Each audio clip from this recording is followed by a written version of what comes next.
여러분, 우리나라 대표 제약사죠? 셀트리온이 시장의 모든 예상을 그냥 뛰어넘는, 와, 이건 정말 어닝 서프라이즈라는 말로는 부족한 엄청난 실적을 발표했습니다. 오늘 이 놀라운 숫자 뒤에 숨겨진 비밀을 하나씩 파헤쳐 보려고 합니다. 바로 이 숫자입니다. 4,722억 원. 이게 뭐냐면요. 셀트리온의 2025년 4분기 영업이익이에요. 시장에서도 잘 나오겠지 이 정도로는 생각했는데 이 정도일 줄은 몰랐던 거죠. 이건 그냥 예상을 뛰어넘는 수준이 아니라 시장을 그야말로 압도해버린 숫자라고 할 수 있습니다. 그래서 이게 단순히 이번 분기 실적이 좋았구나 하고 넘어갈 일이 아니라는 겁니다. 이 숫자 뒤에는요, 셀트리온이라는 회사의 체질 자체가 아주 근본적으로 바뀌고 있다는 굉장히 강력한 신호가 숨어 있거든요.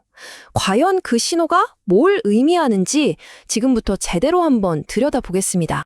대체 무엇이 셀트리온의 이런 어떻게 보면 경이롭기까지 한 재무 성과를 만들어낸 걸까요? 자, 이제 그 숫자 너머의 진짜 이야기를 시작해 보겠습니다. 자, 2025년 4분기 성적표를 한번 보시죠.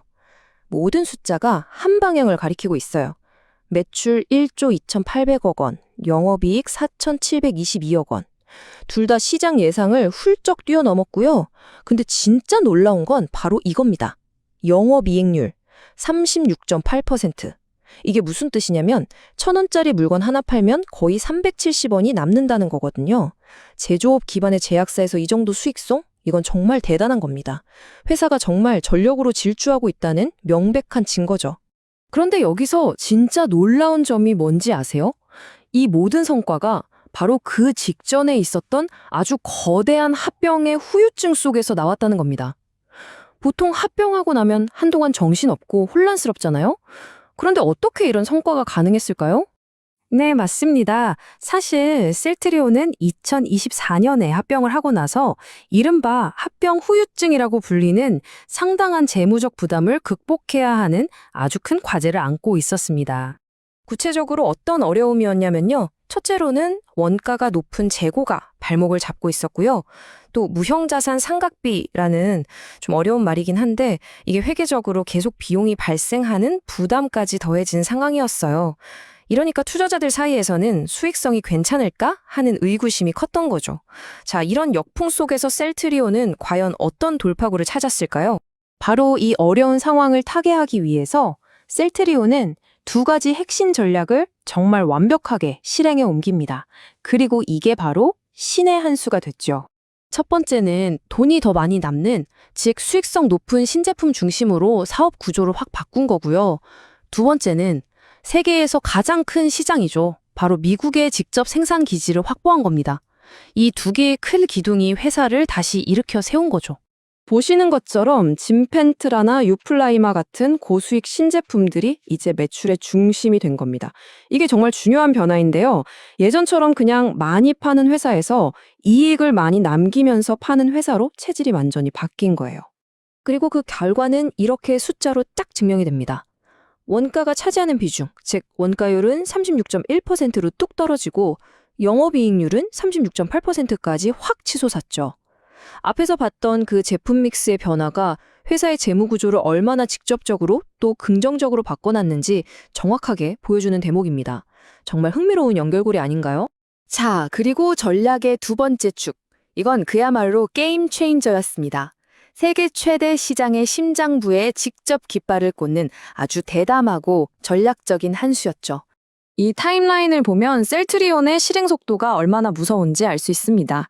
2025년 9월에 글로벌 제약사인 일라이릴리와 계약을 딱 맺고 불과 4개월 만인 2026년 1월에 인수를 끝내버립니다. 이건 뭐 전광석화 같은 속도죠. 이렇게 세계 최대 시장의 생산 거점을 순식간에 확보해버린 겁니다. 자, 그럼 이런 전략적인 움직임들이 셀트리온의 현실과 미래를 어떻게 근본적으로 바꿔놓았는지 그 결과를 한번 살펴보겠습니다. 이 미국 공장 인수는요, 그냥 공장 하나 산 걸로 끝나지 않았습니다. 즉각적인 성과로 이어졌는데요. 공장을 팔았던 원래 주인, 바로 그 릴리와 곧바로 위탁 생산 계약을 맺어버린 겁니다.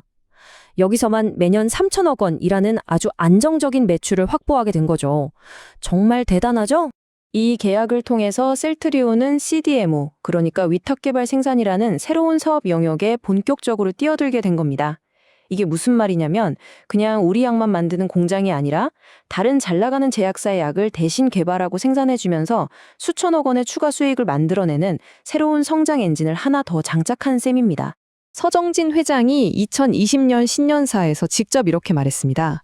향후 3년은 퀀텀 리프, 즉 비약적인 도약을 위한 시기가 될 것이다. 이건 단순한 포부가 아니라 회사의 거대한 야망이 담긴 선언이라고 볼 수 있겠죠.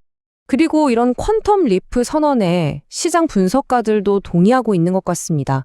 2026년 예상 성장률을 한번 보세요. 매출은 24% 늘고 영업이익은 무려 33%나 성장할 것으로 예측됩니다. 셀트리온의 새로운 전략들이 얼마나 강력한 성장 동력으로 작동하고 있는지 바로 보여주는 대목이죠.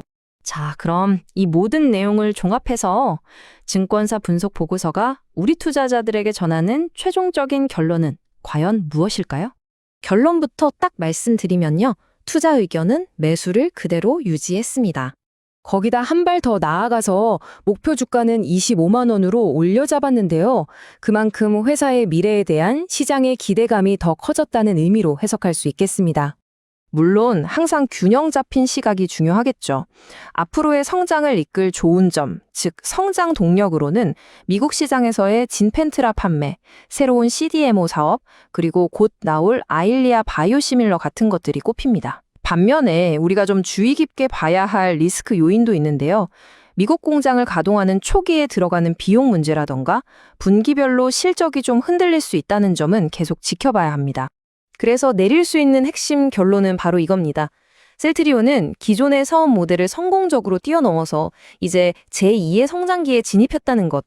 합병 후에 겪었던 어려움들을 완벽하게 극복하고 새로운 성장 동력까지 딱 장착한 거죠. 미국이라는 정말 강력한 새 엔진을 장착한 셀트리온. 과연 이들은 여기서 멈추지 않고 진정한 글로벌 제약 리더로 도약할 수 있는 그 토대를 완벽하게 구축한 것일까요? 앞으로의 행보가 더욱 주목되는 이유가 바로 여기에 있습니다.